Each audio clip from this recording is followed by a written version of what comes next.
চাকরি নিয়ে বাংলাদেশকে বিরাট সুসংবাদ জাপানের। হাজার হাজার দক্ষ শ্রমিক নিয়োগের পরিকল্পনা হাতে নিয়েছে জাপানি কোম্পানিগুলো। এর অংশ হিসেবে আগামী 5 বছরে 1 লাখ বাংলাদেশিকে চাকরি দিতে চায় দেশটি।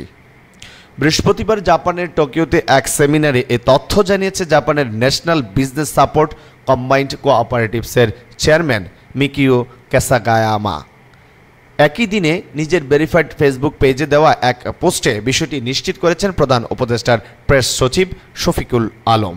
পোস্টে তিনি লিখেন, মানব সম্পদ বিষয়ক বাংলাদেশ সেমিনারে জাপানের ন্যাশনাল বিজনেস সাপোর্ট কম্বাইন্ড কোঅপারেটিভসের চেয়ারম্যান মিকিও কাসাগায়ামা জানিয়েছেন তাদের সদস্য গ্রুপ 1 লাখ বাংলাদেশি নিয়োগ করার পরিকল্পনা করছে।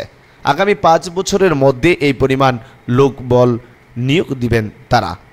এদিকে বৃহস্পতিবার সকালে জাপানের টোকিওতে অনুষ্ঠিত 30তম নিক্কেই ফোরামে বক্তব্য দেন প্রধান উপদেষ্টা অধ্যাপক ডক্টর মোহাম্মদ ইউনুস।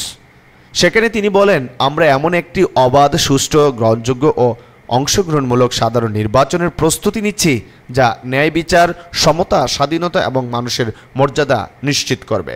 এর মাধ্যমে গণতন্ত্রে একটি শান্তিপূর্ণ ও কার্যকর রূপান্তর ঘটাবে।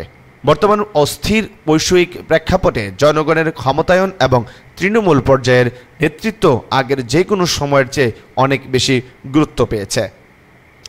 ডক্টর মোহাম্মদ ইউনুস বলেন, অনেক চড়াই উতরাইয়ের মধ্য দিয়ে ক্ষমতায় আসা এই সরকারের মূল লক্ষ্য দেশের মানুষের আকাঙ্ক্ষা পূরণ।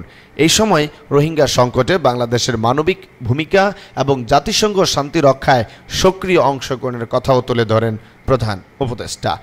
বিভিন্ন অঞ্চলে চলমান অস্থিরতা প্রসঙ্গে বাংলাদেশের বর্তমান সরকার প্রধান বলেন, এশিয়া সহ বিশ্বের নানা প্রান্তে একের পর এক সংঘাতের জন্ম হচ্ছে, যার ফলে শান্তি এখন প্রায় অধরা হয়ে পড়েছে।